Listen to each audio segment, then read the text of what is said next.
I go for refuge until I'm enlightened to the Buddha, the Dharma, the Sangha. By my accumulations or practice of giving and so forth, may I become a Buddha to benefit all sentient beings. I go for refuge until I'm enlightened to the Buddha, the Dharma, the Sangha. By my accumulations or practice of giving and so forth, may I become a Buddha to benefit all sentient beings. I go for refuge until I'm enlightened to the Buddha, the Dharma, the Sangha. By my accumulations or practice of giving and so forth, may I become a Buddha to benefit all sentient beings.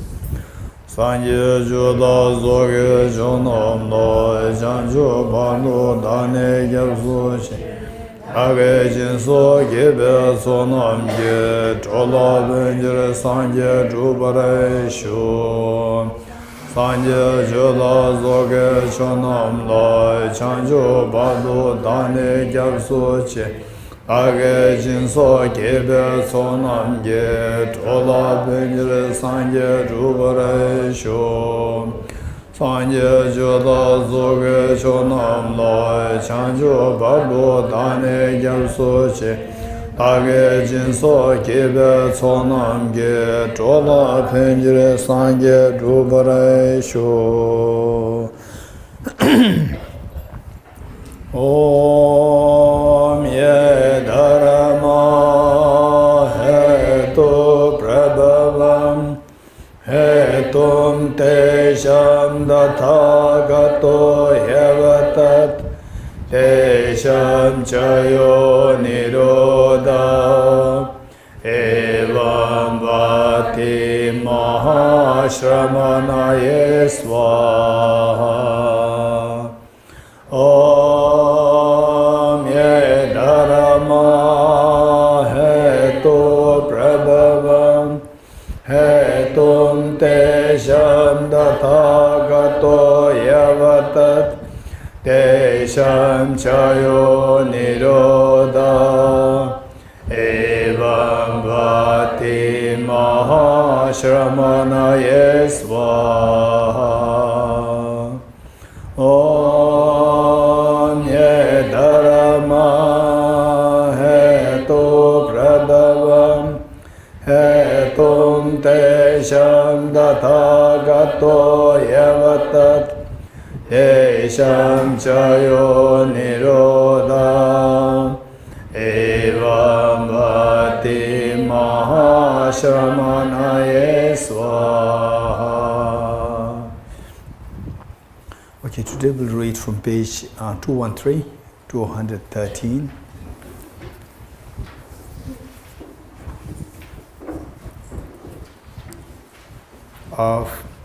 For the emptiness meditation, these verses, they primarily came from meaning that how this came into being is in the form of this compilation is that His Holiness the Dalai Lama, his teachings, from many of the earlier teachings since like last 13, 14 years, more than that, since the last almost like 16 years, when I was translating for His Holiness, many of the materials I gathered that His Holiness was teaching, and then the materials should be in English, readily available in English.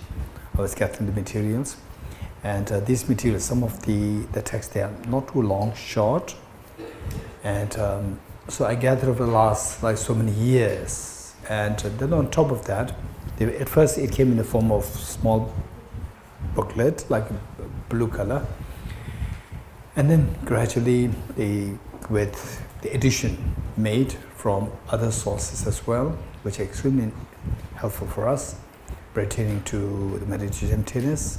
So I put them all together, and now this is the result. Page 213, it's not too huge material, but extremely helpful, short, like verses or one paragraph, short paragraphs and so forth. Very helpful, and it'd be good if we can, in order to live, it's a matter of, let's say, habituating, like like going for therapy, to exercise your mind to go into emptiness. So these verses and the passage will be very helpful, particularly if possible put a bookmark there, and you try to visit this as often as possible. This is very beneficial. Okay, and since we don't have much time today and tomorrow is just half a day.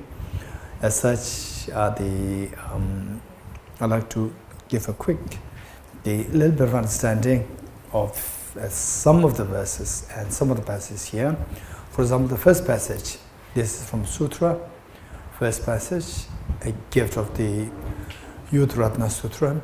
So here, what the Buddha is doing is that Buddha is comparing two bodhisattvas.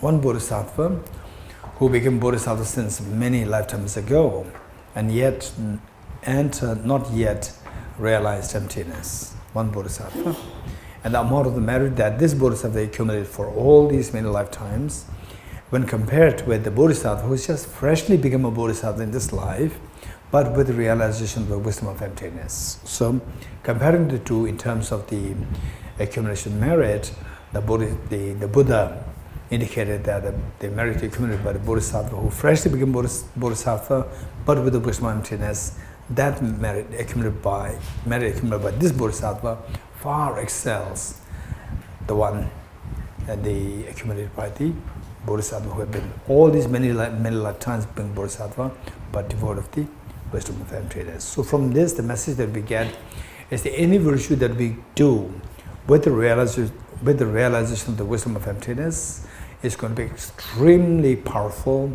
and the merit that you accumulate simply multiplies because of the wisdom. So when these virtues, they are complemented by the wisdom of emptiness, that is referred to as the skillful activities. Okay, let us read from this together. Dependent origination and emptiness, a compilation of excerpts from sutras and treatises for meditation. Here treatises meaning the commentaries or the compositions by the Indian masters and the Tibetan masters. Okay, let's read together. Gift of the Youth Ratna Sutra. Manjushri, whoever listens even with doubt to this teaching on emptiness generates much greater merit than a bodhisattva who, lacking skill in means, practices the six perfections for 100,000 eons. This being so, what need is there to say anything about a person who listens to this teaching without doubt? What need is there to say anything about a person who imparts the scripture in writing, memorizes it, and also teaches it thoroughly and extensively to others? The treasure of One Thus Gone Sutra. Any person who, possessing all these 10 great known virtues, enters into the teaching of selflessness and has faith and conviction that all phenomena are from the beginning pure of true existence, does not go to a bad rebirth. Chapter on Subduing Del Sutra. If any bhikshu realizes that all phenomena are absolutely pacified of inherent existence, and the beginning of defilements is devoid of self-nature, it will remove the guilt of having defilements and make unstable their defilements, thus deeming even the immeasurable negativity is dysfunctional, let alone the secondary wrong done associated with the ethics and rituals. Arideva's 400 verses on the middle way. And those with less merit will not even have a doubt in this Dharma of ultimate reality. Should an inquiry ever arise in someone, it will shatter samsara into pieces. Acharya Dharmakirti's commentary on that cognition. One is liberated through the view of emptiness. The rest of the meditations are for the sake of that. Bodhisattva Shantideva's karmic Bodhisattva way of life. All of these branches or practices were taught by the Buddha for the sake of wisdom. Therefore, those who wish to pacify suffering should generate this wisdom. Acharya Chandrakirti's entry in the middle way.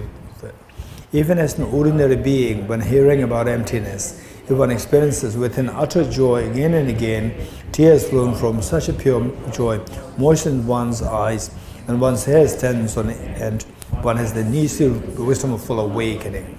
Upalita Kvesha Sutra. Okay, this verse is very precious. This is a sutra. The Buddha himself taught it, and I personally use this to recite it every time before I begin with my meditation, exclusively on emptiness. So it is very powerful, and so because this is the words of the Buddha, the direct words of the Buddha, every time you recite that, they say how the Buddha, for example, say the structure of the words, structure the meanings, the sequence of the pattern of the meanings is designed in such a way that we, the followers, if reflect on this, we'll quickly get into emptiness. Okay.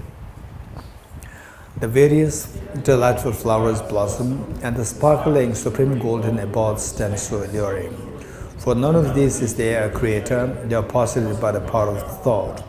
It is through conceptualization that the world is imputed.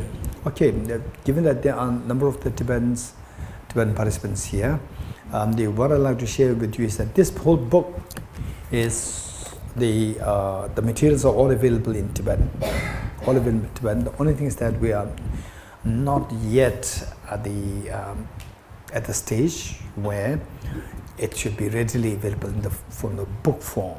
So still undergoing the editing, and I'm so ambitious. So I've been usually doing the editing of this book on the aeroplanes when I had more time, and like 2 hours, 3 hours in the aeroplane, I use that time for the editing this, and then the people there who otherwise were to take responsibility, they continuously change, they come, go. So this is how it is left incomplete. And at one point it was on the verge to be printed in book form. Then I see many mistakes. I said, no, hold it, because the first copy will go to His Holiness, and His Holiness, he has a very, very sharp eyes.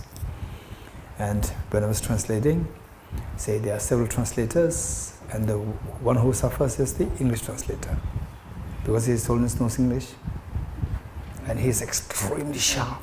He would easily pick out your mistakes. And whereas the other translators, for example, the German translator, they're very free. Whatever mistake they make, it goes like this. So there's a problem with the English translator. He's always extremely sharp, meticulous. Even the nuanced the words, his own will catch you. So no, I didn't say this. Right? His own is corrected right away. It's very tense. Yeah. Okay. So therefore, I said that no, it should not go to His Holiness. This is not we are not ready yet. So we have to go through revision again. So we went through several revisions, and so at one point, the one who is taking charge now is the Tibetan language teacher, and the one before that was the language teacher, and she was extremely kind, and she knew that somehow I'll not get time to go through all this, and then she was so smart. She would give like 10 pages edited by herself, and then put them together and give it to me, a small piece, not the whole book. So that's easy. When I get like 5 to 10, 20 minutes, I'll go through this, check it, give it back. So this is how the two of us succeeded in going through this once more. Now the next Tibetan language class came, the teacher came, and he is, again, he is very good in his own ways. So I asked him to go through this again. He went through, and I brought it. So this is on the aeroplane. I was doing my prayers and other editing works. So I could not, even touch it today. So it's lying on my table there. Yeah. So hopefully it'll come out soon. And but if you want the soft copies, it's readily available. The Tibetans, if you want the soft copies, it's there. And so this one is in Tibetan it is Naso Yigamen to Kashishin, Sergi Kanjo Barwa Yumwa, Tenam Tela Chebo Gamet, Tobe Wage Shabain. This is the Tibetan version. Okay. We'll say this together now. Once more. The various delightful flowers blossom, and the sparkling supreme golden abode stands so alluring. For none of these is their creator, they are posited by the power of thought. It is through conceptualization the world is imputed. So from these the compositions by the Buddha, we see that how our cognitive thought process and our emotional thought process, these two are connected. These two connected. And if you can modify fix the cognitive thought process well, then the emotional thought process can be can be brought under control. So look at this. For example, so you go to a garden and you see beautiful flowers. So even the words, they're very powerful. They're various delightful flowers. Emotionally, it makes you feel, it's delightful. It's so beautiful. Wow, it's so beautiful. And the sparkling supreme golden abodes stand solar. And some of the houses, they are extremely beautiful. And which can stir your emotions. So it says, so this is the emotion part. Then the cognitive part is, for none of this is their creator. There's no one outside there as a creator to create this, and that's for how they come into being.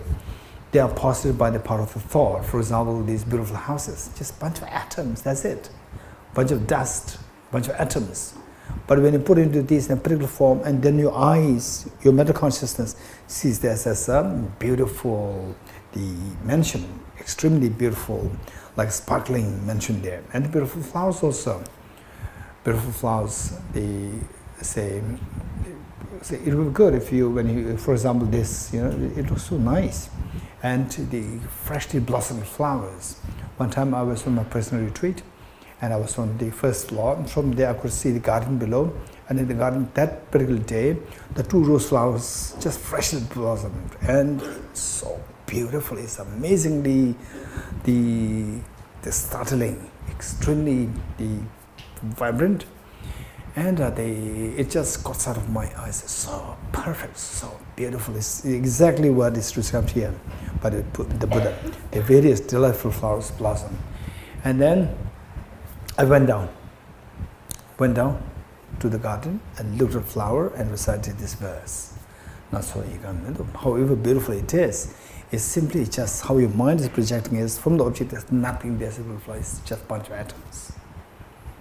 Bunch of atoms. None of the atoms is beautiful, but your mind creates optical delusion of very beautiful thing. And this is undeniable fact within the domain of the sleep. While you are in sleep, while in the dream, this is real. But this is not real with respect to somebody who wakes up. So this is how we are seeing by being asleep means you are already in a delusion. Delusion with respect to the deluded state of mind, this is the reality. This is a beautiful flower, yes. And in a few days' time, this flower will perish. This is the impermanence. And while it is so fresh, it's so beautiful, so appealing. They're all within the domain of the deluded mind. You wake up and even that is also delusion. You'll discover that. Okay, so I went down, I recited the verse and thought about emptiness. So this is how we can think about, say, whenever something stirs your emotions of attachment, anger, jealousy and so forth, think about this, this verse, and this is how we have to, say our self-grasping ignorance. This is actually a chronic disease. It's a chronic disease. It's like the stains, like, for example, like this. This is not real color of this. This is not real. This is telling us some dark stains. And if you if you just wash in water, this will not go away, right? It will not go away. So this requires to be treated so often. Just wipe it with the cloth over and over again, and gradually it will start to shine, and the black part will slowly go away. The dirt will go away. Okay, so this is how we have to treat our mind. Self-grasping. It is like you trying to create the scratch there. It's also not a scratch. Just try to do it, and then you cannot see anything. There's no change there with the stain. Keep doing it. Keep doing it. Keep doing it. This is how it gradually. Don't expect that one retreat, one century retreat will get rid of this, and then nothing happened. So don't expect magic to happen within 7 days, right? Okay, so this is how you take every opportunity whenever you see beautiful flowers or anything nice, not nice, whatever. When there's a stir of the emotion that happens, think of this verse, recite it, and think about the emptiness with the 5 steps. Okay. Bhikkhuni Vajra's utterance in a Fundamental Vehicle Sutra. The mind is demonic, which views a true self. You have a wrong view. These composition aggregates are empty. There is no being in them. Just as one design is a car, independence upon the collection of parts, so we assert a conventional sentient being, independence upon the aggregates. Venerable Shavara's writings. Searching for reality throughout space, one finds not the periphery nor the center. All perception cease completely. Likewise, through the thorough search of mind and phenomena, one finds not even an atom of essence. Since the searching mind is not found, not seeing anything is seeing the reality. Since Sara's writings, by entering into emptiness, by devoted compassion, one will not find the supreme power. By meditating upon compassion alone, one will not attain liberation, but remain in samsara. The one capable of grasping the unity of the two will not remain in samsara, nor abide in personal nirvana. The King of Constitution Sutra, just as in the dream of a young girl, she met with a boy and saw his death. Joyous was she at the meeting, and in anguish at his death, view all phenomena as thus. Again, look, this is where the emotional side of the mind and the cognitive side of the mind, these two are put together by the Buddha. This is from the Buddha's teachings. Say, just as in the dream of a young girl, she met with a boy and saw his death. For example, for a girl, young girl, about the boys, with the young boys, with the girls, this is the height of the excitement. So with this, it is depicting the emotional part of the mind, emotional part. And in the dream, let's say a young boy dreams of a girl, and a girl dreams of the boy, meeting with the boy or the girl for the first time. And then there was so much excitement in the meeting. And then over the period of time, the boy or the other gender, they collapsed and then died. And then you see as though like whole life is shattered. That is the height of excitement and the height of depression. So these two are presented. The intensity, the intense version of the excitement, intense version of the depression. So these are the ups and downs of the life, emotionally. So the Buddha taught, joyous was she at the meeting with the boy, and in anguish at his death. And yet the reality is this is just a part of a dream. So all phenomena are like this. All your emotion stirs, whatever happens, depression, anxiety, stress, and so forth. These are like what is the emotions stirred in the dream because of perception taking place in the dream. You wake up, you see that all these are simply projection in mind, nothing from the object. Instantly all your, the mental stirs of the emotion, they subside and you'll feel the absolute peace. Okay, let's read this together. King of Concentration Sutra, just as in the dream of a young girl, she met with a boy and saw his death. Joyous was she at the meeting, and in anguish at his death, view all phenomena as thus. Aranigarjuna's fundamental wisdom, middle way. Ceasing karmas and afflictions is nirvana. Karmas and afflictions arise from conceptual thought. These arise from mental elaboration, grasping a true existence. Elaboration ceases by or into emptiness. Neither the aggregates, no different from the aggregates. Aggregates don't depend on him, nor is he dependent on them. The Tathagata does not possess the aggregates, versus Tathagata. That which dependently originates is posited to be empty of independent existence. That being dependently designated, this is the middle way. Since there is no phenomena, there is no dependent originated, therefore there is no phenomena that is not empty. Okay.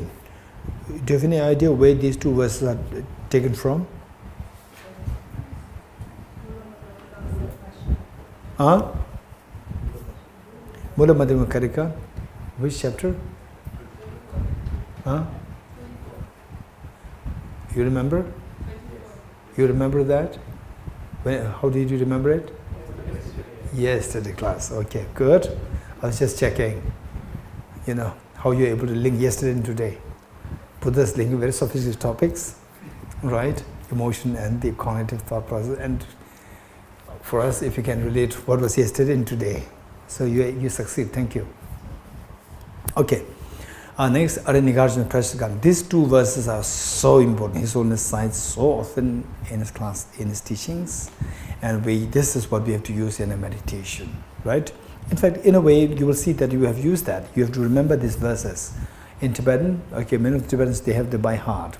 Kivu samin chumayin, nemi lumin namkamin, namshe mayin kumena teleshin de kivu kan. This is the first verse. Kivu kamru dubechiri yanda mayin chitawa. Deshin kamni rereya dujiri yanda nyudamin. This is the second verse. So, remember these verses by heart and then use them in your meditation. Okay, when you subject the self to ultimate analysis, then you go too close to the self and think of these two verses, recite two verses, and then reflect on the meanings. Okay. Let's read it together. If the person is not earth, not water, not fire, not space, nor air, nor space, nor also consciousness, not all of them, where is the person out of those? Just as the person is not truly existent, because of being an aggregation of the 6 elements, each element also is not truly existent as the aggregation of this own consciousness. Dharma Samgiti Sutra. Forms appear as mass of form, feeling resemble bubbles in water, and discrimination is like a mirage. Metal formations are like plantain trees, consciousness is like a magical illusion, so taught Sri Mitra.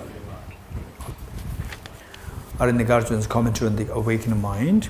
Those who understand this emptiness of phenomena, they are also conformed to the law of karma of end results. There is more amazing than amazing, there is more wondrous than wondrous. Aradiva's 400 verses on the middle way. When dependent arising is seen, ignorance does not occur. Then through all efforts, strive in this subject. His Holiness, the 7th Dalai Lama's range of feats. Okay, this is very, very powerful. When you go in the crowd, when you go out in the forest, wherever you go out, you see things as though like you are sitting right at the crossroad, at the point of the crossroads, like the 6 roads crossing each other, and then you are just at the point of the meeting, all these roads. And what will you see? What will you see? You will see so many different kinds of cars, so many different kinds of people. You will see all the different things there if you sit there from all 4 directions. So when you see that, it is like a crazy heat, so many things coming, going. So this is exactly what is happening to our mind. Our mind is like, we are just like sitting at the crossroad of the 6 roads. Road of eyes, what do you see? Road of ears, what do you hear? The smell, what do you smell? The taste, the tactility, and the mental consciousness, 6. So we are just at the center of the meeting point of the 6 roads, these.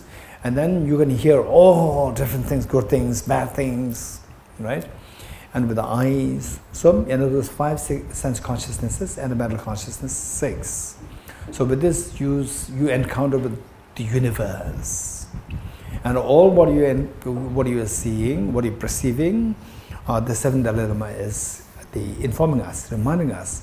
Remember that these are all empty of objective reality. Yet they appear as so objectively real, so intensely real. Remember that, don't be swayed by these. These are only the play of your own mind. They are all like the magical illusion. Magical illusion, there's totally baseless. There's nothing there from the object. It's all like magical illusion which your mind creates. Be mindful, remain steady, don't be shaken by these perceptions. This perception, hazy, dualistic, the perception's basis nature. Remember that they're all coming from your mind. Always maintain this mindfulness so that these perceptions will not stir you in emotions. Okay, let's read this together. His Holiness, the 7th Dalai Lama's Rincharo feeds. By the way, this whole composition is in this book. This book is so good. You must not forget this book, leave this book. Okay, the whole composition. Here in this compilation, I've extracted only 2, and otherwise the whole composition is in this book. His Holiness the 7th Dalai Lama's Rain Shower Feeds, a song of the 4 mindfulnesses as a guide to the view of the middle way. At the crossroads of the 6 collections of consciousness that have diverse perceptions are seen the hazy dualistic phenomena which are baseless. There's a magical show that is by nature deceptive. Don't believe them to be true, but view them as having the nature of emptiness. Don't let your mind go astray, but place it within the nature of appearance and emptiness. Through not losing mindfulness, hold it within the nature of appearance and emptiness.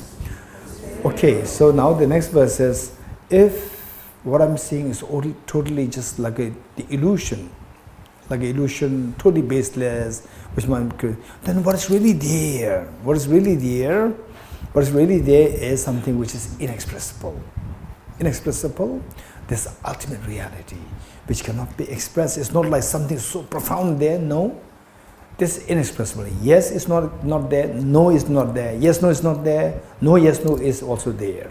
Right? Totally inexpressible. Okay. So this is like the clear light. This experience of clear light. That should be known. If you can know this as it is, then all your mental stirs will stop. This is when all your fears dissolve. Okay. The sphere of appearing and existing phenomena is pervaded by the space of the ultimate clear light of suchness. There's an ineffable ultimate reality. View that this nature empties through abandoning mental contrivances. Don't let your mind go astray, but place it within the ambience of reality. Through not losing mindfulness, hold it within the ambience of reality. Okay. His Holiness, the 14th Dalai Lama's prayer for proliferating the Dharma of the Land of Souls. Okay, it has 2 verses. Again, I'm not too sure if this whole composition is here in this book, I'm not too sure.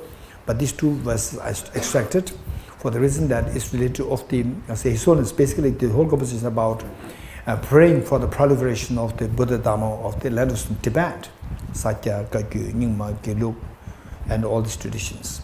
And particularly, I've extracted the one from the Kagyu section, because that is how His Holiness presented. Of course, this is how the Mahamudra is explained, and these 2 verses, they're extremely succinct for people who are learned, introduced to emptiness. So, what is it? The first part is invoking the blessings of all the lineage masters of Kagyu, and second part is about saying do you agree with me that all what you see, perceive, experience in your dream, they all boil down to your own dreaming mind. Do you agree with me or not? For example, in the dream you had a chocolate cake, or in a dream you felt the earthquake. In a dream, let's say that anything good, bad, whatever that you experienced in the dream, all these things that you encountered with in the dream, they are nothing but the play of this dreaming mind. You agree with me? Okay. Now, so from this, we see that everything you see around, perceive around, experience around, they all boil down, they all withdrawn, withdrawn into the dreaming mind. And this dreaming mind is also withdraws into ultimate reality, because even this dreaming mind doesn't exist objectively.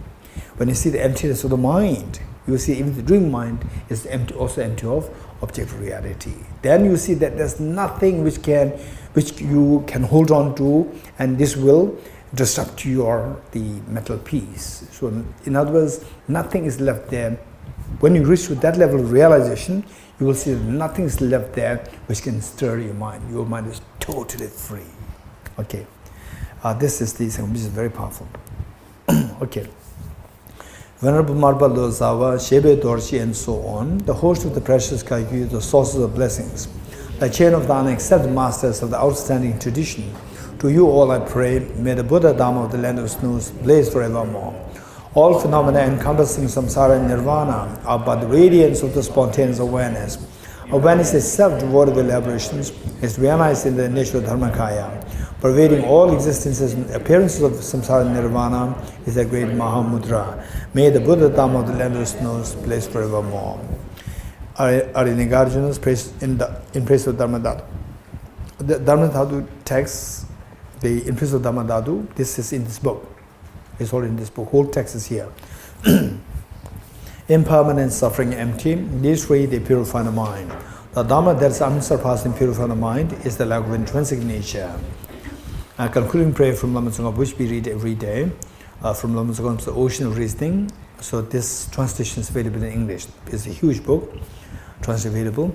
A commentary on Arinigarjuna's Fundamental Wisdom of the Middle Way. Throughout my future lifetimes, I always be guided by Ramajishri and be able to uphold the Dharma in general and the teachings of independent origins in particular, even across my life. Okay, next part, this is extremely important. Sadhana of Shri Heruka. Shri Heruka is where the Buddha Shakyamuni, he manifested in different forms.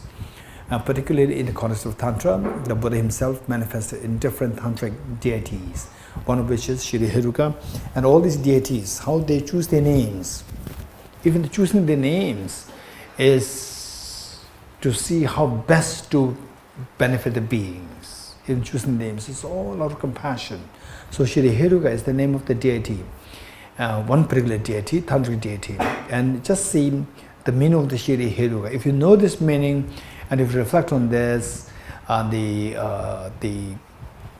amount of the imprint on empty, the wisdom of emptiness that you lay, that you implant in your mind, is going to be intense, very complete and comprehensive. Okay. So I'm going to quickly explain this to you. This has four components: Shri, Heruka. There are four components there, 4 syllables, and each of these syllables, they have a very profound meaning. Okay. Okay. Let us all extend our 2 hands out. Just 2 hands out. Okay. Now do what I'm doing. Okay. So this same sound of the sound of the clap of the 2 hands, we can use this as a metaphor for many other meanings. So here how that is explained here is that we see that all our problems, they're related to okay. But how many you had been through some difficult times in your life? Raise your hands. At least once, twice, 3 times. Raise your hands. Okay, Dr. Tina, no. You do not go through. No. Okay, what is yes? No, I don't understand. Okay, and then this is Wala? No. No. Huh? You have been through, not been through? Did you experience some pains in your life? Yes, raise hands. Okay. Okay, which means all of you, all of us. So the same, is there anybody who likes to share very quickly? Don't make it too long lecture. Make it very precise, like 1 or 2 sentences, very quick. Any kind of problem? Raise hands. Quick. Yes. Losing someone? Losing someone. Who lost? Your brother lost somebody? Your neighbor lost somebody? I lost somebody. Anyone else? Quick. Losing a very close friend. Okay, much more same. Anyone else? Something different. I was under extreme financial strain for about 4 months. I went through a financial strain. Right? Okay. Anyone else? Quick, to save time. No? Yes? Bola. Got lost in a forest in Bhutan. I was lost in the forest in Bhutan. How big the forest? It was night and I got No, it was big or small? It's very big. Okay. That I understand. Otherwise, I can easily lose even in a small place. I can easily lose. One place where I live, Lajpat Nagar, right? Believe it or not, I was already there for like 2-3 months and still I could not locate my place. Right? If I'm little like half a kilometer away, I get lost. Again, I have to ask people, where is that? I have to give some landmark. Where is that landmark? Then people say, I'm going this side. The person says, no, you should go down. So you, big forest, I understand it. You small place, I get lost. Last one, yes. Who? Your neighbor? I. Okay. So, do you see something? One common to all these problems? What is that? I. You're getting it? Say this one, there's this, yet it's not that, oh, I should not have said it, right? I should have, again, no. The problem is that I said it, I should have said it, again, I is involved. You're getting it? So this I there, when this I interact with other objects, then the problems manifest. You're getting it? Problems manifest. So for this, when I say I, and that, the forest, big forest, and that to night, right? In the night. And then the I lost a near and dear one. And then I was sick, right? I was sick. Sick the sickness from? Sickness of what? Chicken pox, right? This chicken pox. That's the one which created problem to me. Okay. So this I and this object, you interact with the two, you see the I is object real, and the object that you interact with, that's object real. So from this we see two things are playing. And this I is always there. And this object can change to From the forest to the near and dear one to the sickness to this, that, and so forth, right? The object changes, but the person always there. It's the same person always there. Yes, you agree? So for all problems, there are two things involved: the person and the phenomena with which the person interacts. There are two things. You're getting it? So the problems arise. It's not that simply because the person and the object with which the person interacts, they come together. This is not how the problems arise. How the problems arise is you misconceive the person as object real person. You misconceive the phenomena other than the person as objectively real phenomena. So you make these two meet, and then the problems invariably arise. So if you don't want a sound of clap, you remove either the misconception of the person or the misconception of phenomena with which the person interacts. You're getting it? So for this, we see the first, let's say, you remove the phenomena with which the person interacts. You remove what? The phenomena or the misconception of phenomena? Misconception of phenomena. So you remove this, then only the person is left, no sound. The sound of the problem is dissolved. This is one possibility. Another possibility is you remove the misconception of the person, right? Then the misconception of phenomena is there, no sound. Or you remove both. This is best.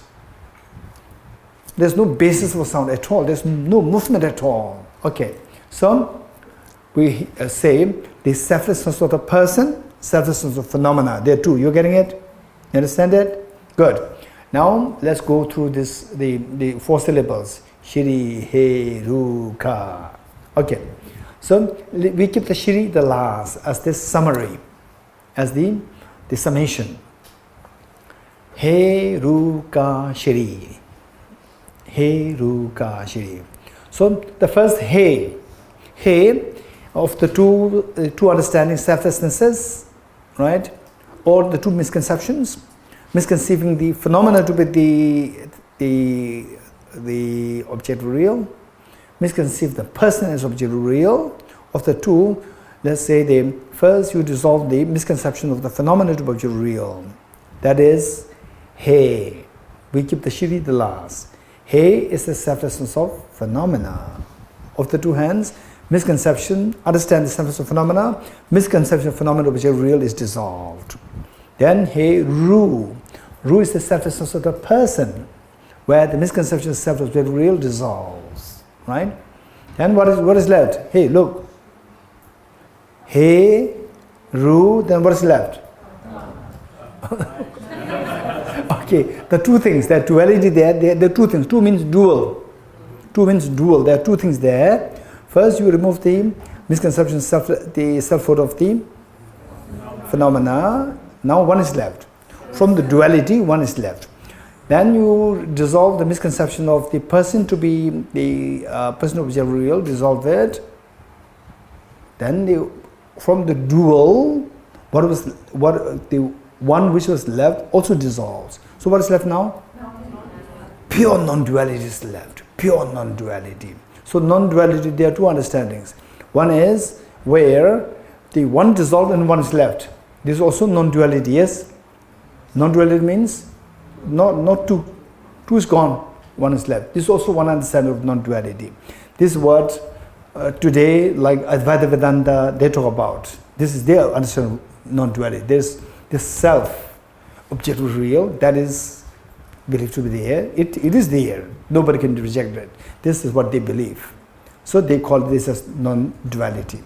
Whereas in Buddhism, even this is dissolved. Even this self, the misconception of self-object real, that is dissolved. What is left now? Pure non-duality, which means the base of duality is all gone. Right? Okay. So the first He is the selflessness of phenomena. Ru is the selflessness of person. Then the Ka is the non-duality, pure non-duality. Then who realizes non-duality? Your ultimate wisdom. Even this wisdom is also non-dual with the non-duality. Even this wisdom which sees the non-duality, even that is non-dual with the non-duality as the object. Right? This is Shri. You getting it? What is He? He is the selflessness of phenomena. Ru, the selflessness of person. Ka is the non-duality. And Shri is the wisdom which sees its non-duality, which is non-dual with the non-duality. right?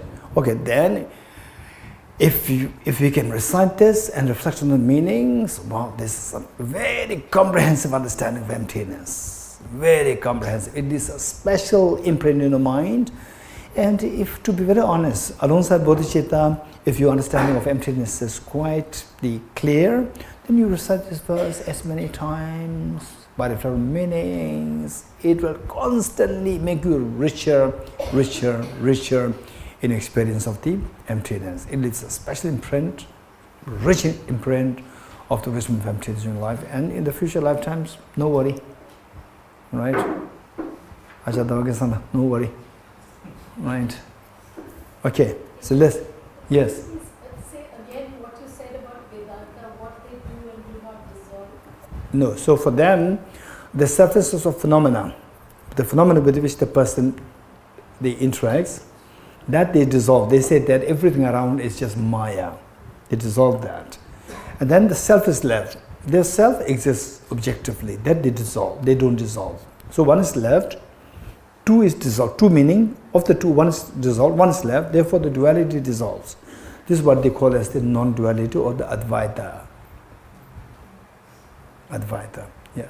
Yes? Keep in mind that we have many more inches to cover. With the selflessness of the person, will not the wisdom also dissolve? No.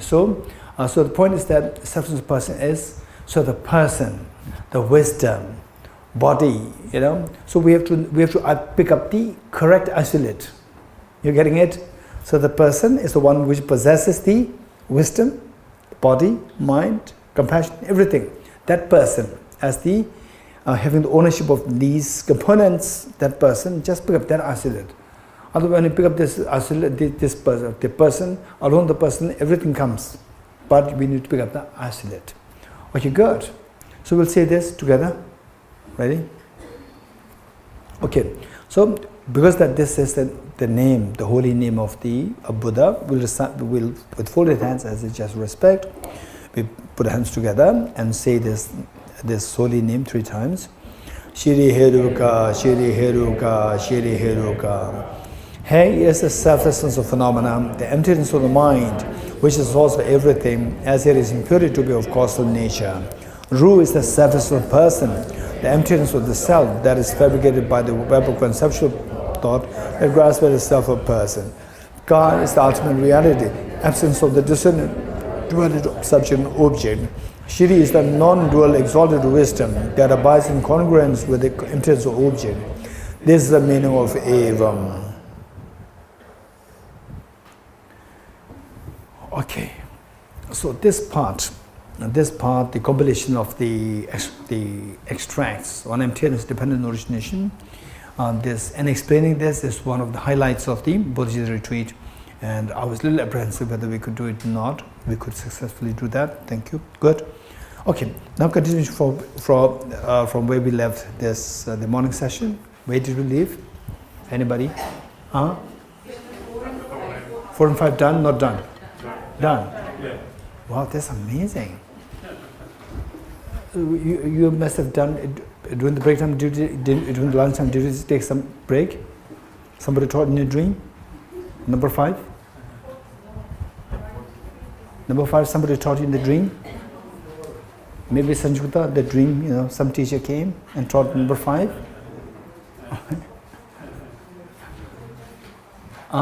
Okay. The Yangala. We did number 5 or not? You did not sleep. In the daytime, did not. You slept. You took a nap or not? You see, in the nap it comes. Somebody teaches you the number 5. Sanjuta, somebody taught, right? No? But then when did you do number 5? I wrote 4 and 5 together. Okay. Okay. We did number 4.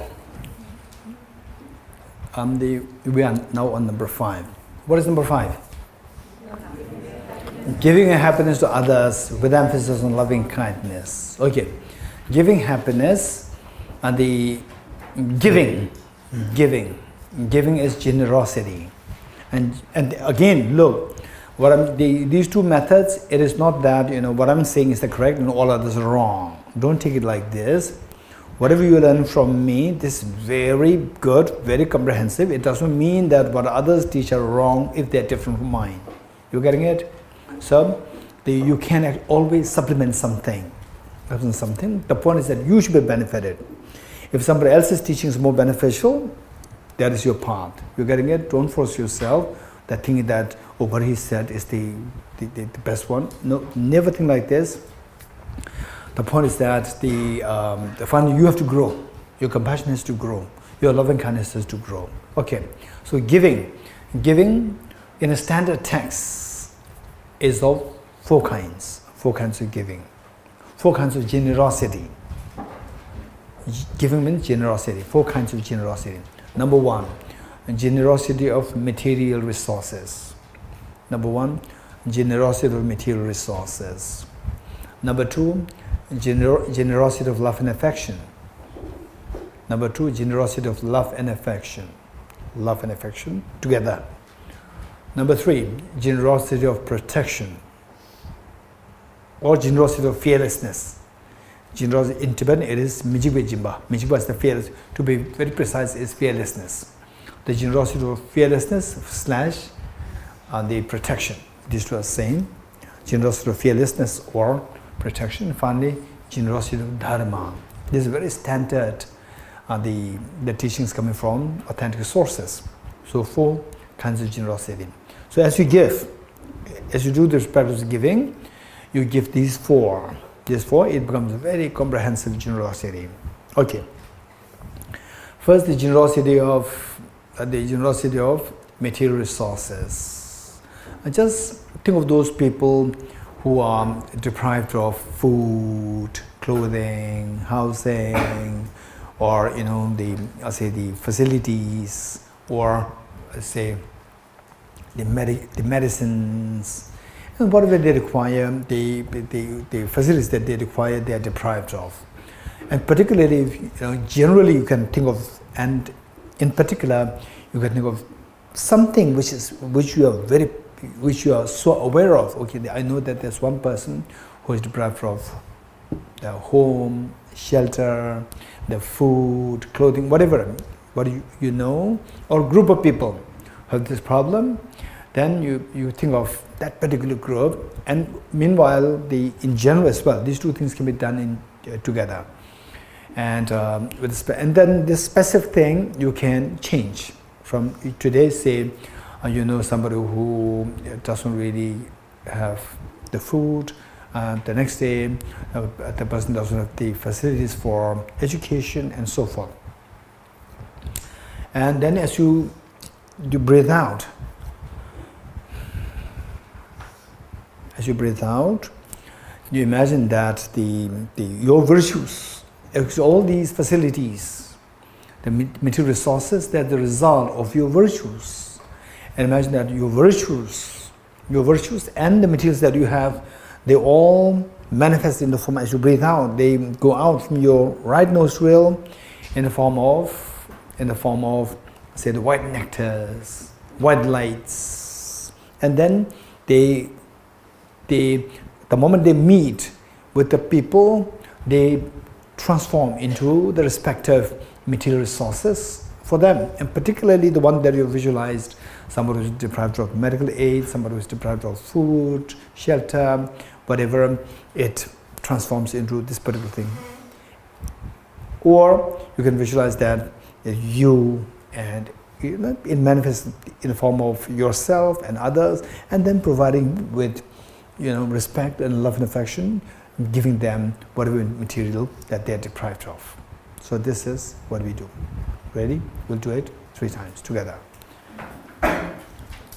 So as you breathe out, you send all these virtues, the nature goes, the whatever that you have, they go in the form of the nectar, very soothing nectars, white lights, they go out, meet with the beings, and they transform into so the Buddhas, Bodhisattvas, and yourself there, and then all the Buddhas, Bodhisattvas, and yourself, then they hand over all the material things which they are deprived of, the beings are deprived of, you give them, and then let the material deprivation. The problem of the material deprivation is solved, and you feel the joy. And imagine that they are feeling so happy that you're being so generous in this way. So, okay, you breathe out.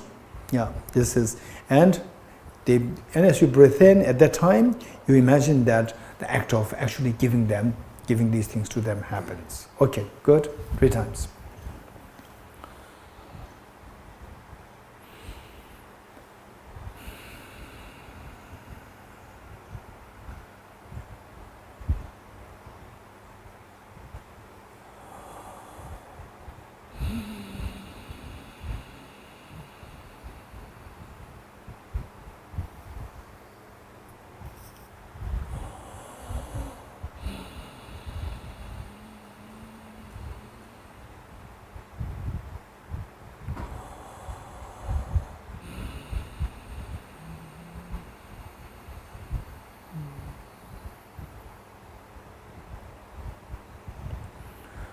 Okay, good.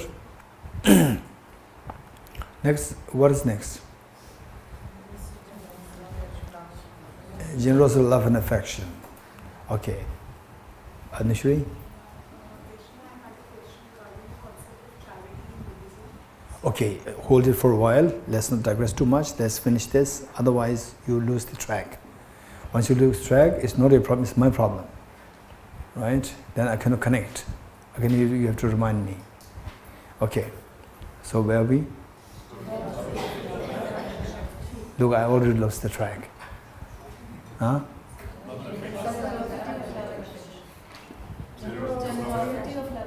Good, number 2, generosity number 2.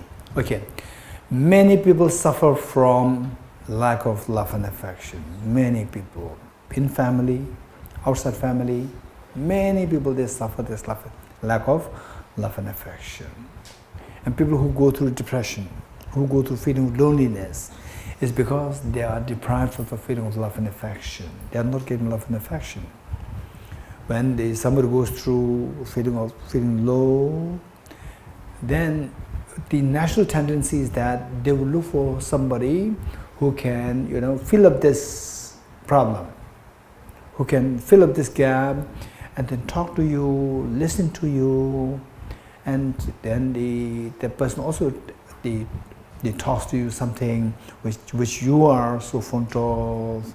So that way their mind will be uplifted. So particularly when somebody is going through difficulty, they're mentally little low.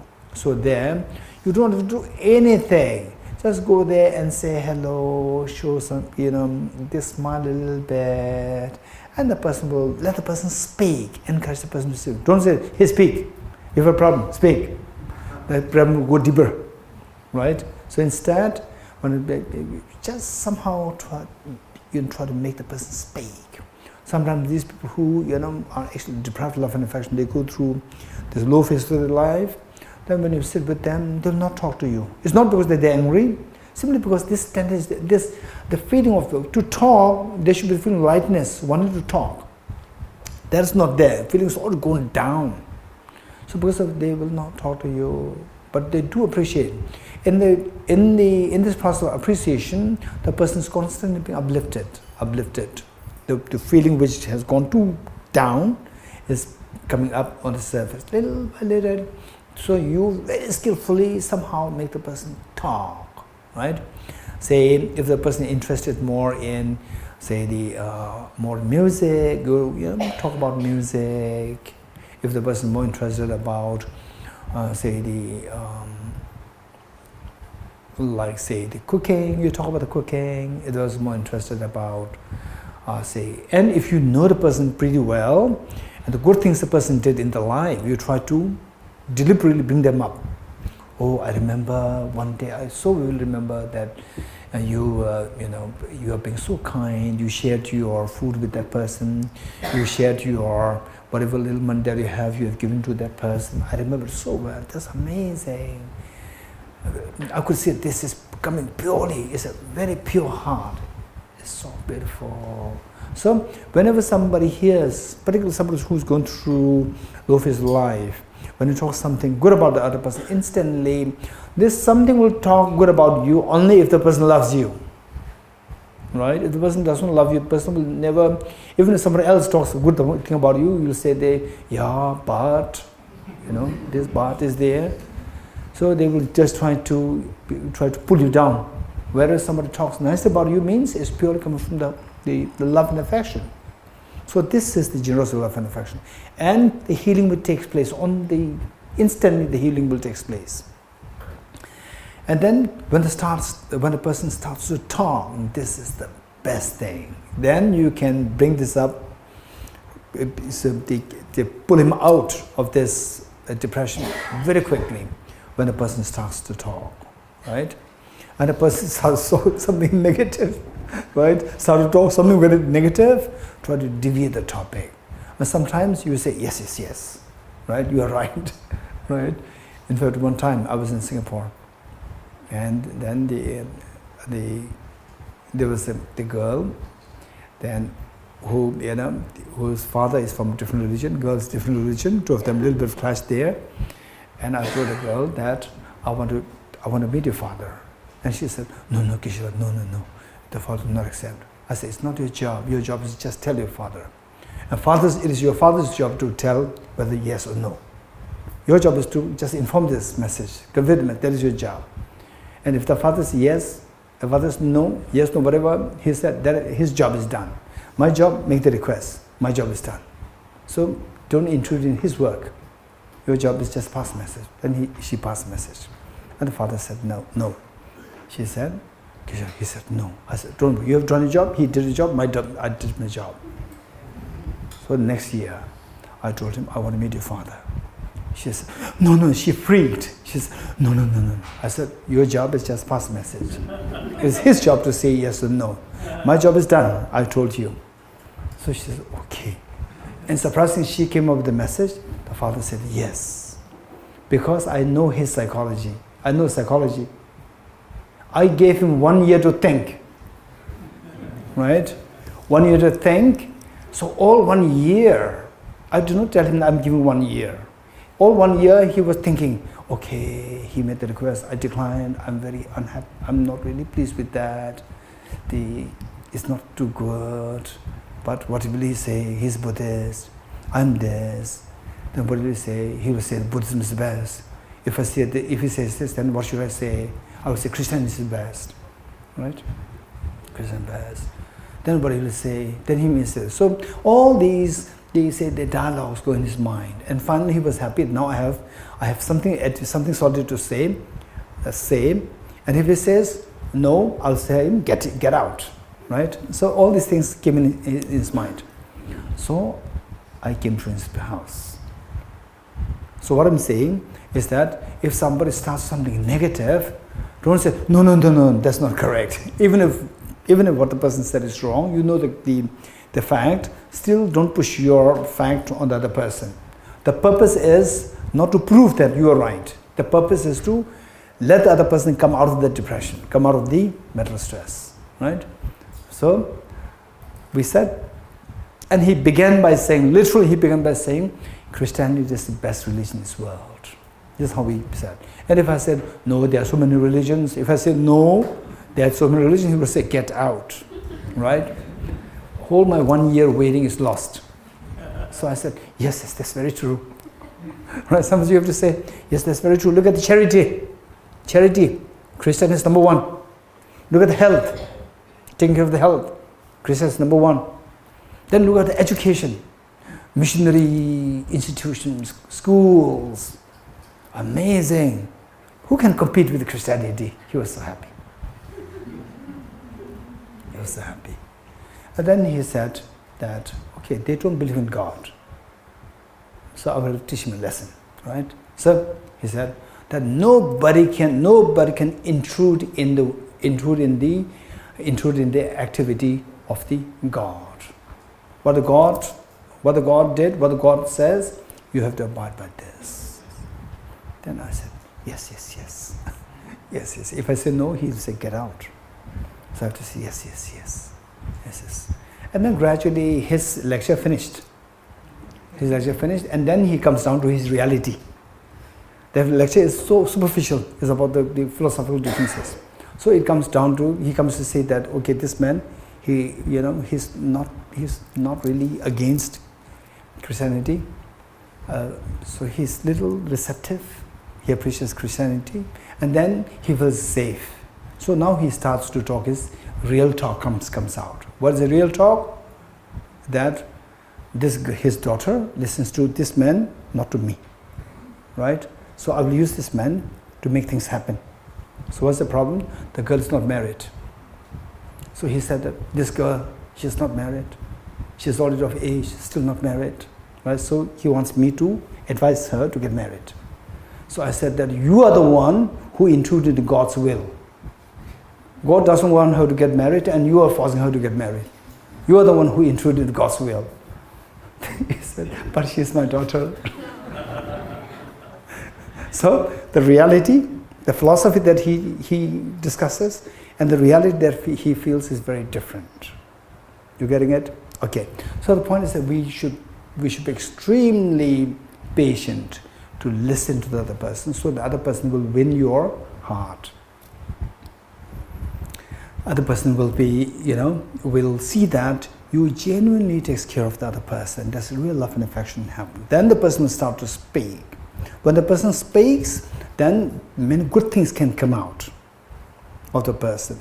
Make sure that all these good things are picked up, and what the bad things can also come up, right? Make sure that you know what the bad things the person said, but don't say from this you have to know what to talk, when to talk, where to talk, to whom to talk, how much to talk, right?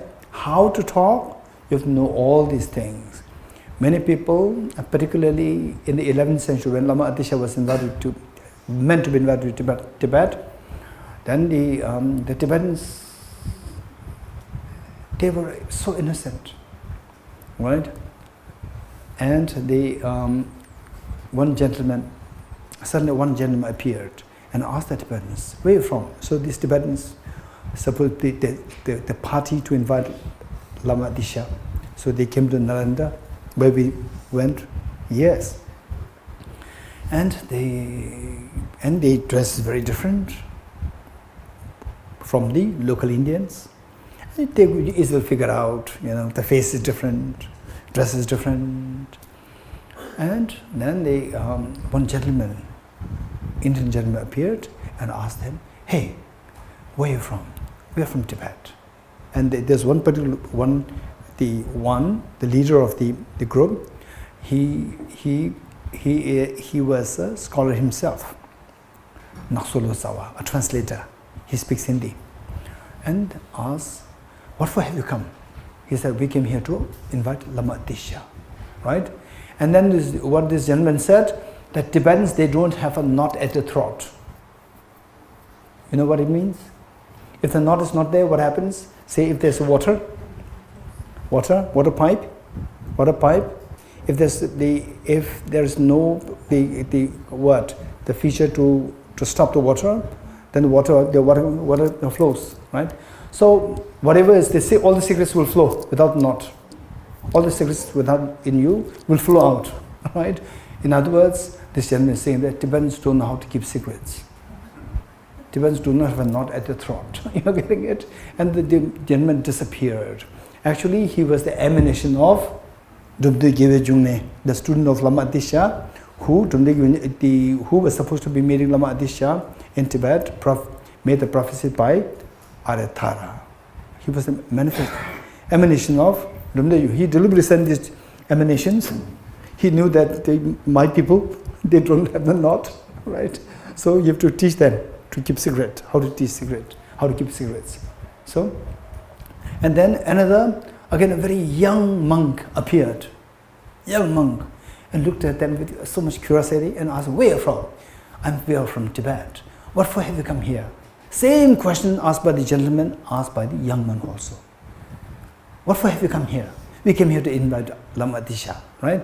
That old man already told them, you don't have a knot, Tibetans don't have a knot at their throat. And this boy said the same thing, Tibetans, they don't have a knot at their throat, and he disappeared. He is also the emanation of the same.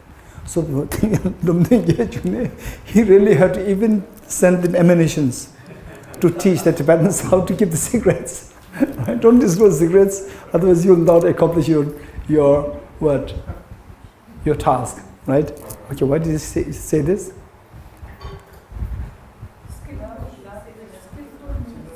Okay, what to say, how to say, how much to say, when to say, where to say, you are getting it? We should be extremely skillful. Okay, so here we should learn how to let a person speak, particularly who's not speaking, due to feeling so low, the person does not speak, right? I don't know what happened to our poor Chelsea. The last few days so active. Today, yeah, a little tired. Yes, yeah. Okay. It is like the tire? Tire, deflated. This one goes with this otherwise very active girl. Okay. Generosity of love and affection. Okay, so we do this now. We think of the, people who are deprived of love and affection. Look at the Ukraine wars. Somebody is firing missiles against you, against the poor children, against all the innocent people, right? Where is love? These missiles, they don't represent love. They destroy the love, right? It's the hatred. It's the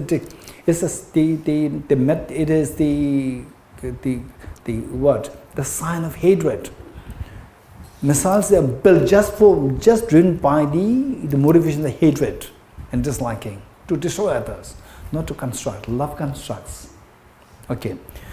Let again send us the white nectars, light and so forth to all the other beings who are deprived of love and affection. They are given love and affection. They feel the healing. They come out. Okay, 3 times.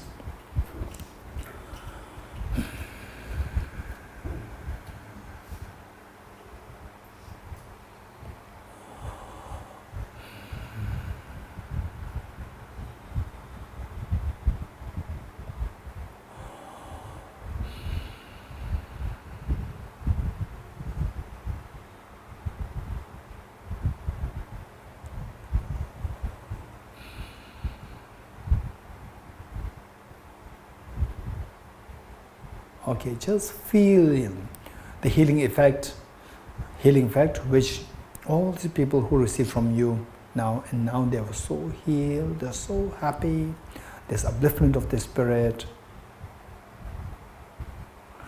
Okay, good. What is next? Generosity of fearlessness. Okay, in this world, just we don't really think of these.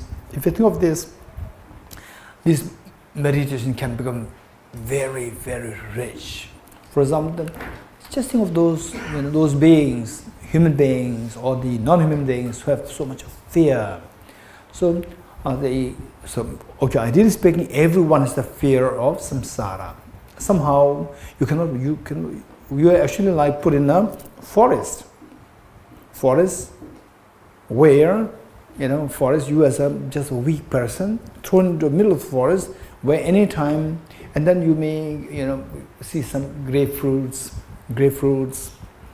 and some fruits there, and beautiful waterfall. But any time a tiger can come, any time the crocodile can come to eat you up.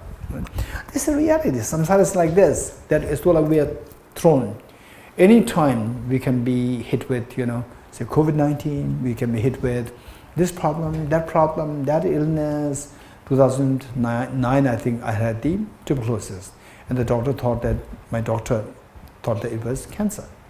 Right? Anytime we can hit with any kind of serious problem and disappear. Very healthy person today, that tomorrow it disappear. These things can happen. It's sort of we are thrown into a fake forest where sometimes the grapes, fruits are available, so nice, waterfall, and then lion can come. Anyway, this is like, for example, in the forest. It's just a mixture of the deers. Deer, they don't harm anybody else. In normal sense. And then on the other hand, they're very peaceful animal, the deers, and they are actually mixed with the lions, tigers, and all these things. They're mixed. Crocodile, And just imagine you are one of these deers. Just imagine, how would you live? Every moment, every second with a fear. Just doing here, there. What is that? Living in fear. Right? Anytime a perpetrator can come and attack you. Anytime. This is exactly what we are like in samsara. Sickness, aging, death, tension, earthquake, and what is that? Cloudburst, and like COVID-19. Anytime, we never know. It's not the end of COVID-19. It's not the end of COVID in the first place. It's not the end of pandemic. Anytime the worst pandemic can happen. For example, some of you can actually imagine what can be the worst. For example, first, COVID-19, what version was that? No, here, this time. And then it became the Delta, number 2. Then Omicron. So it changes. Luckily, it became weaker with the vaccine, right? Okay, some people may not agree with the vaccine. I don't want to delve into this. But it's precisely your choice whether to have vaccine, no vaccine. Precisely your choice. I have no comment on this. But with the vaccine and the virus also, the mutation.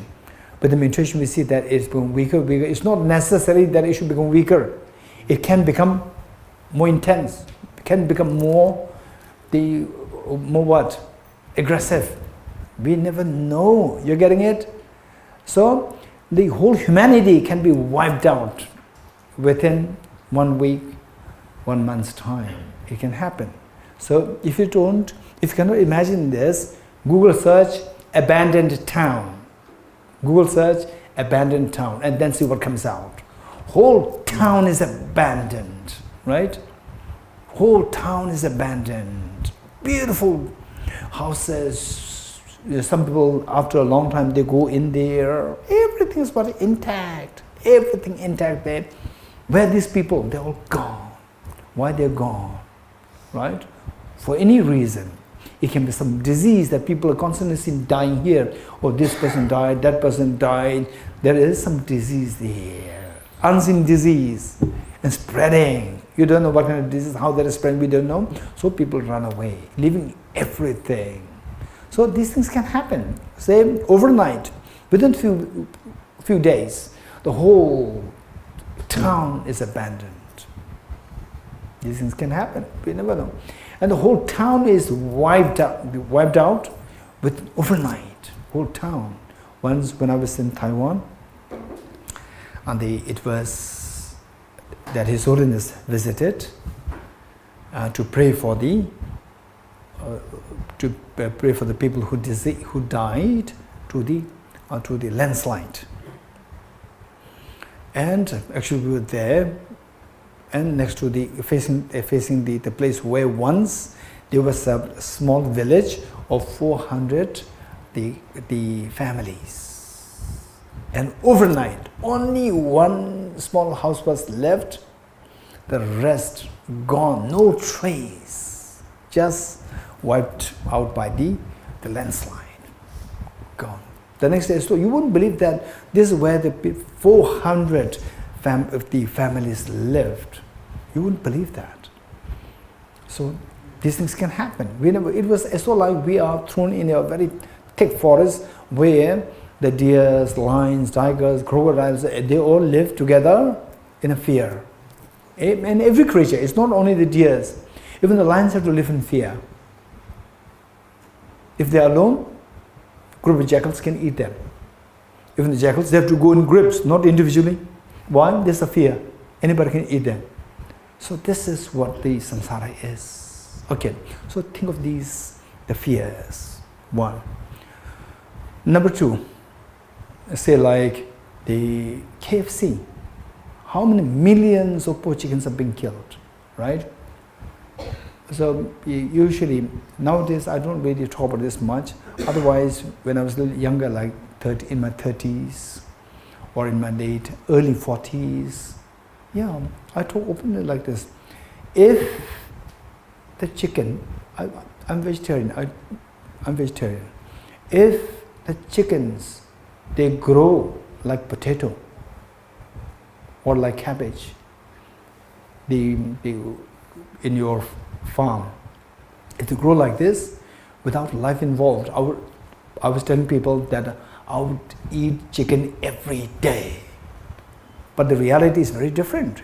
They don't grow like the potatoes. It's not like potatoes. It is with the life there. Just as I don't want to go hungry.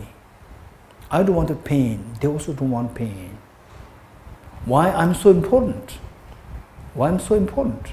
It's only because of one thing, that I want happiness, I don't want suffering. That's the only reason. And they also don't want suffering. They also want happiness. We don't, it is totally unfair on our part to eat somebody, to deprive somebody of their life, and who wants happiness, who shuns miseries. It's totally unfair, it's totally immoral on our part. So this is what I tell people, that if chickens, they grow like potatoes without life involved, I would always eat chickens. I would be so happy to. But the fact that it's not like that. Our 5 minutes of enjoying the chicken, a life is sacrificed. And why enjoy? We talk about the luxury, enjoying. And their life has been severed because of your 5 minutes of enjoyment. So this is totally unfair. So think of these millions of chickens in the cage, in the KFCs, you know. Sometimes when I see this, the picture, the drawing of this man, KFC man, you know, KFC with the man's face. I feel very, very sorry for him, that he just designed a system whereby the poor chickens are all put together and they have to lose their life. Otherwise, you know, people do eat chicken even before that. But now there's a brand, KFC, you know, a chicken, you go there. There's a system created there. That way he accumulates so much of negative karmas. Although, I don't know whether he's still alive. Huh? No, he would have died. He's gone? Yeah. But look, this is one thing that I like to share, but this is the very important concept. Where you create a system, a mechanism, which constantly creates pain on others, and you leave the world, you continue to create negative karma, even though you are not connected with this anymore. You continue to create negative karma. Don't forget it. Likewise, if you create a system where people create virtues out of this, even if you're not alive, you continue to create virtues because of this. So this we should not forget. So therefore, in a way, like contributing, for example, like supporting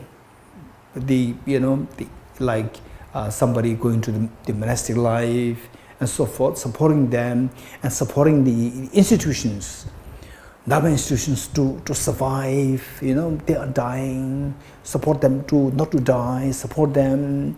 This is extremely meritorious in ways that even if you die, as long as these systems, they continue, institutions continue, you continue to accumulate merit. These are extremely wise things to do. Okay, so the thing is giving the fearlessness. And then the people in the hands of the terrorists. Just imagine the mental state of the people there. Every moment, any time, their throat can be slit by the terrorists. And these terrorists, next time, it is their turn. Because they created this, you created karma, next time you have to bear the result. You have to reap the result. This is so vicious cycle of samsara. And think of these. And so as you do this practice, just send the nectars, white lights, and so forth. And there, for example, with the, let's say the captives in the hands of the terrorists, imagine that your virtues, they all go out in the form of the white rays, nectars, and so forth. And then the moment they touch these people who are deprived of, you know, the fearlessness, who are in so much of fear, you then manifest yourself in the form of yourself there, and then you talk to the terrorists. Okay, so please release the man or women, And if at all you have to kill somebody, if you can do that, do it. If you cannot do that, then create some other ways to convince the terrorists. Whereas if you can, that would be very good. That if at all you want to kill somebody, you have to kill somebody, kill me. And then imagine that this person is released and the person meets with the family, he's so happy, she's so happy, meets with the parents or children and so forth. And then imagine that the terrorist then slitting your throat. So when you do that, there's a feeling of fear. So that is actually attacking your self-centered attitude. This is how our self-centered attitude is constantly combated and confronted. So this is how the self-centered attitude become less powerful. But if you feel that this is too much, somebody slitting too much, don't do that. Because some people, they cannot bear it. Don't do that. Instead, then you pay some ransom, some money to the terrorists, and the person is released like this. And then also in the hotels where the crabs, their limbs are being removed like this, as well as just like a piece of inanimate object like this, and then put in the hot boiling oil. Yeah, again imagine that you go there, you talk to the chef, or you talk to the owner of the hotel, that please spare this, I'll pay you, and if at all you have to kill somebody, boil somebody in the hot oil, let me be the one to be boiled there, rather than this crab, release crab. And imagine the crab, the fish, they're released, they meet with the species, and they're so relieved, happy. And then imagine that your limbs are being cut, and then you are just thrown into the hot boiling oil. And then what's your reaction? You gasp for air, and then there's so much fear there. So this is actually attacking your self-centered attitude. Whereas if you feel that it's too much, don't do it. Just imagine that you are just buying this crab and let them go, free them. Okay. So likewise, people who are going through any kind of problems in the forest, in the ocean, in the KFC, and so terrorists and so forth, just think of these, and you send for the nectars, they meet, and then the effect is felt. Okay, let's do this 3 times together. Okay, before this, just think of one particular incident, like the captive in the hands of the terrorists, of the bird, the chickens in the hands of the people in the KFC, or in the hands of the chefs in the hotels. And so just think of something, and then when you do that, you do it on 2 levels, if possible together. Generally, people who have fear, and they are all freed from their fears, and they experience fearlessness. And then this particular incident, to not make it too general, but incident, you also visualize the same. Ready?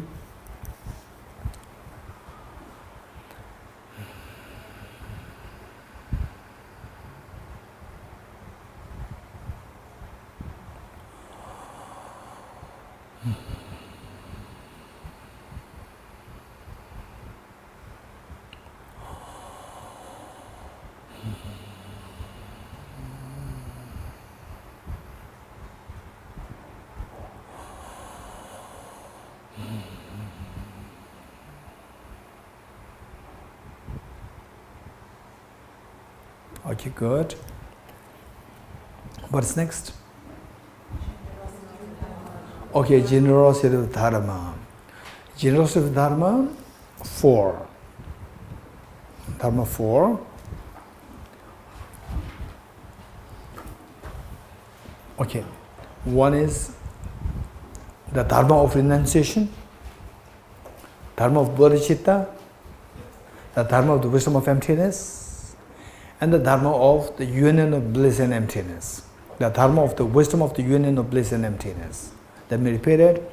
The dharma of renunciation, dharma of bodhicitta, dharma of wisdom of emptiness, and the dharma of the wisdom of non-dual, what is that? The dharma of the wisdom of union of bliss and emptiness. The dharma of the wisdom of the union of bliss and emptiness. Okay, let me repeat it. the dharma of renunciation, dharma of bodhicitta, the dharma of the wisdom of emptiness, and the dharma of the wisdom of the union of bliss and emptiness. Okay, 4.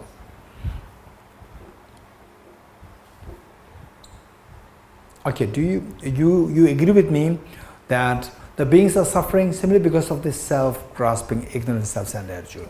Or more precisely, everyone they shuns miseries and everyone craves for happiness. How many agree with me, Sense? Everyone.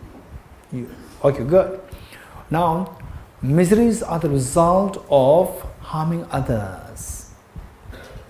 Miseries meaning manifest sufferings. Or the suffering is a result of harming others. And although we crave for happiness, we're deprived of happiness. Why we do not get this happiness is because we are deprived of adequate love and affection for others. We deprived of bodhicitta, in other words. Okay, so we need to learn how to refrain from harming others, refrain from negativities. We need to learn how to practice bodhicitta, so that the refraining from harming others, renunciation, this will guarantee that you will not have to experience acute pain, suffering. And practice bodhicitta, embracing others with love and affection, guarantees that your happiness is expanded. 2 things. But do you agree with me that renunciation and bodhicitta, these two are the 2 aspirations, right? May I be free from suffering. May I have the maximum happiness. Or may I become Buddha for the benefit of all sentient beings, right? So these 2 are 2 aspirations. And 2 aspirations, we should make these 2 aspirations materialize in their goals. Right? So what helps to accomplish these 2 goals? Hey, practice what? Renunciation, bodhicitta, and one. What helps to materialize these 2 goals?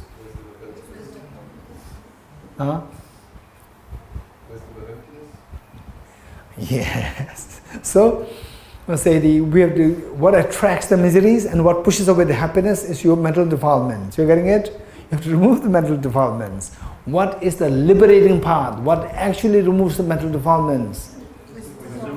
Wisdom of emptiness. Okay, so we need some very strong men, right? Strong men, and with the strong arms and also good brain, right? Sharp intelligence. Okay, we need those people. And you will ask, what for? Right? Because we have a very poisonous tree out there, huge poisonous tree. We have to cut this, right? And you then volunteer, right? Some of you volunteer. Yes, I'm very strong, right? Some of you have a very good brain how to make sure that it is cut properly. You all there, and then you all in a way like you are lost. You came there for what? And there was no X there. So what do? There's so much enthusiasm there, and the strong hands are also there, right? And the intelligence is also there, but X is not there. What will you do? Then you will ask me, Krishna, where's the X? But without X, you cannot do anything. So X is the wisdom of emptiness, right? Enthusiasm, all these things are the bodhicitta and the renunciation. These are the enthusiasm, not the actual X. X is the wisdom of emptiness. You know the wisdom of emptiness. You're getting it? Okay. So, therefore, even though you said that, okay, what is required? We have to practice. Practice what? Renunciation, right? Okay. Renunciation. What is renunciation? May I be free from suffering. You said 1,000,000 times your suffering will not go away. Right? May I become Buddha. 1,000,000 times, 1,000,000,000 times you said it will not go away. What should we do? We have to look for the liberating path. Liberating path, there's only one. That is the wisdom of emptiness. So the Buddha taught that the wisdom of emptiness alone is the liberating path. All others are the ripening paths. The wisdom of emptiness alone is the liberating path. It's the X to cut the tree. All others are the aids, ripening paths. So we have to practice wisdom. So the third giving of dharma is the giving the dharma of the wisdom of emptiness. Giving the dharma of the wisdom of emptiness. And then say this poison tree, for example, if your child is suffering from illness, and you want the child to recover in 1 day or in 10 days? 1 day or 10 days? Or maybe 1 year? No. Then 10 days? 1 day, right? Are you sure? No, I'll make sure that your child is safe. It will, it may take 10 days or 1 year. No. Please make it happen in 1 day, right? I guarantee, don't worry, he will not die. He will be perfectly all right in 1 year. I'll guarantee you. Right? No, in 1 day. Faster the better.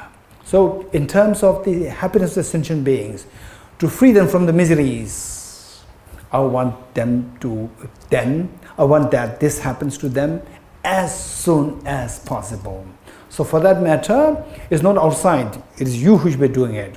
So you should have a special mechanism by which to make this happen very quickly. So what is that? The wisdom of the union of bliss and emptiness. So that is to expedite your path. The wisdom of the union of bliss and emptiness, this is to expedite, to quicken, to make the path speedy. Yes? This involves Tantra, doesn't it? The last conversation. The union of bliss and emptiness, is that not Tantric path? Okay, is it Tantric? Yeah. Answer is yes. So the fourth one is involved with Tantra. It's involved Tantra. Okay. So these four. So what we do is that when we give the generosity of Dharma, think of, okay, nectars go, and the mere touch of nectars with the beings, all the beings, they manifest in the form of Buddha Shakyamuni, His Holiness the Dalai Lama, Arya Manjushri, Aratara, Aravalokiteshvara, and yourself, also in your own form as well, because then you will have a sense of responsibility. You will learn how to take to have this sense of responsibility to free others. Not just assign somebody to do it for you, right? You also do it. So this is how we do that. And then you imagine that with the first one, you imagine that all the Buddhas, Bodhisattvas and yourself are giving teachings to the sentient beings on renunciation. And that, okay, so we have to refrain from the miseries by renouncing the act of harming others, particularly the act of harming others, and of course, particularly giving away this self-grasping ignorance. There is a real renunciation.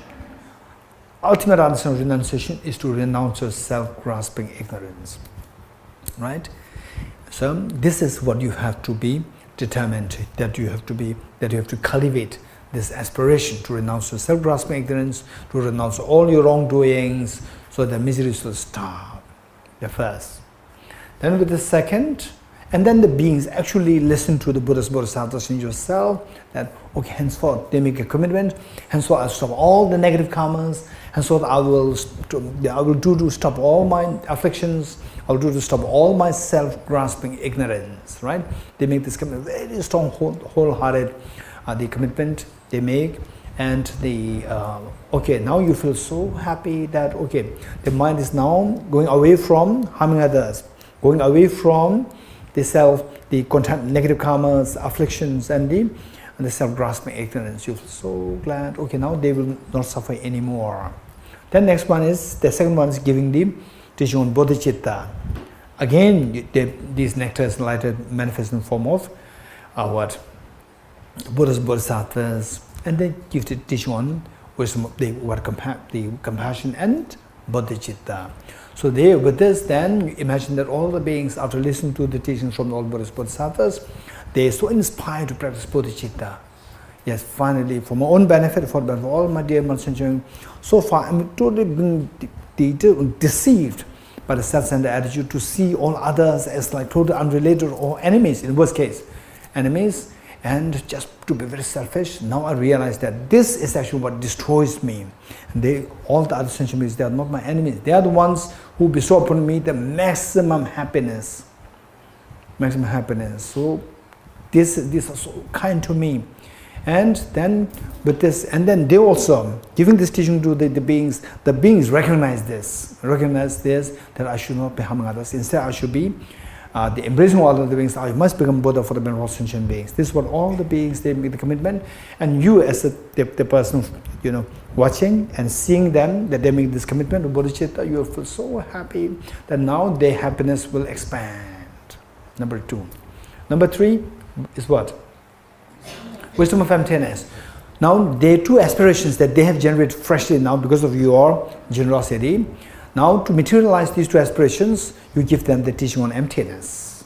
So again, the nectars, all the Buddhas and Bodhisattvas, they manifest, give teachings on emptiness. And now, you imagine everybody is not sitting in the meditation of emptiness. And you also try to invoke the experience of emptiness yourself. And whatever little experience that you get emptiness, feel that everybody is feeling the same.